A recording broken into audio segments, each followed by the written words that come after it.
Hey guys, welcome back. I just thought before I left for work I'd do a little short haul video.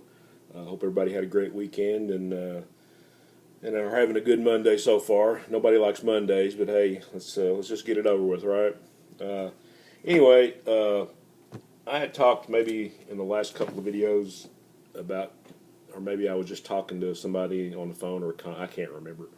But anyway, I hadn't been on eBay in a while until the last little bit, because it was getting kind of sketchy to me, and I went back and looked at some of my saved sellers, and I said, well, these guys are really dependable, and I had a few that I'd done business with quite a bit, and so I went back and I found actually found a lot.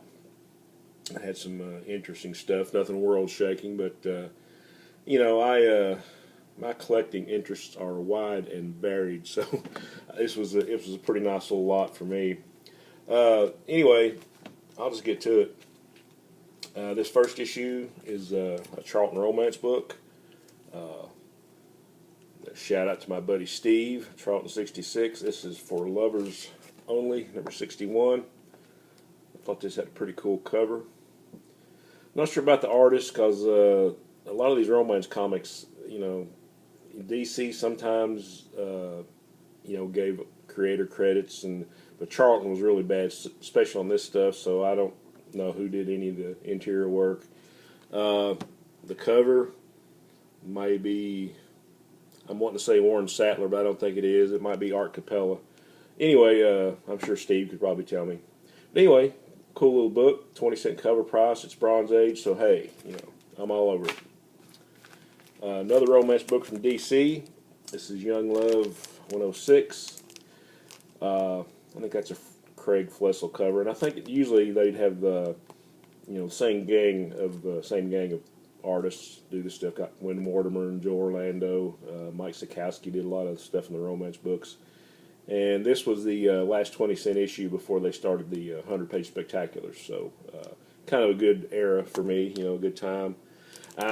I remember having this when I was a kid, and I don't know why, other than I just love comic books and anything comic related I would read.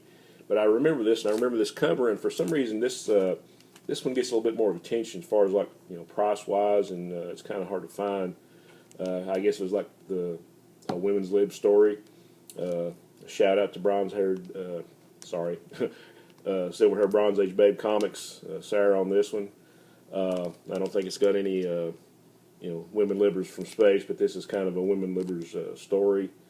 Daughter of women's lib. For some reason, this gets a lot of attention, so it's getting kind of pricey in some places. So I'm not really sure why, but glad to have this book back. Any DC 20-cent cover around that time, it's pretty much gold to me. Okay, completely. Kind of getting away from that genre into something totally different. Unknown Soldier, number 228.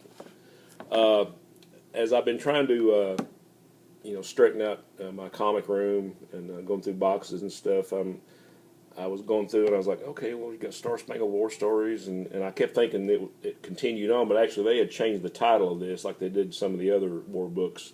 I think around issue 204, 205, it went from Star Spangled War Stories to just Unknown Soldier, as the lead feature. Of course, all this stuff, pretty much all of it's got a Joe Kubert cover, so, I'll take a Joe Kubert cover anytime. I don't even have to look at the inside of it if it's got a Kubert cover. And I think this has got some good art. It's got like a lot of the Filipino artists that DC had at the time, like Fred Carrillo, maybe Jerry Taylock, people like that. But it's kind of a cool Kubert cover.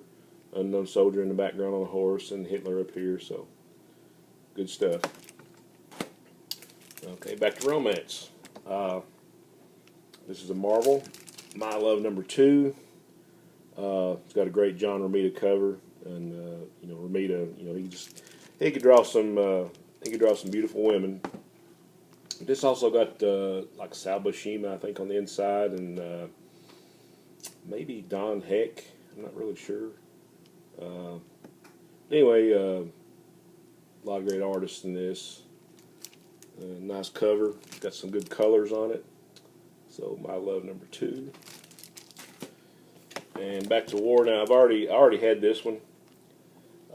But I just love this cover, and and I say, I'll take a number one duplicate any day. This is Blitzkrieg number one. Another Joe Kubert cover. I think a lot of the art in these are maybe by Rick Estrada. I think Sam Glanzman did some of the stuff in this. Like I say, a Joe Kubert cover, I'll take that any day. That's all I got in that lot, and I actually went to my local comic shop the other day, and I was looking. I actually ran out of boxes to put books in while I was trying to sort through my mess, so I had to go get some comic boxes, and I saw a wall book actually that I didn't have. So I was really glad to get this. I love the Treasuries. This is Marvel Treasury number 16. The Defenders got a beautiful Gil Kane cover. Shout out to Dr. Von Chilla on this one. I think it's Gil Kane and Bob Wycheck, maybe. Yeah, you can see Wycheck's signature down there with Gil Kane's. But, a lot of these Marvel Treasuries reprints, and this has got some great ones in it. And another thing about the Marvel Treasuries, I think they were pretty much all square bound, so I'm a square bound freak. Yeah, it's got a great cover, and it reprints some great stories. It reprints Marvel Feature number one, which was actually the first appearance of the Defenders. And I think it reprints number 4 when Valkyrie joins, and 13 and 14 when they fight the Squadron Sinister, a.k.a. Squadron Supreme. So good little package there. Lots of great art on the inside. Bill Everett, Dan Atkins, Sal Buscema.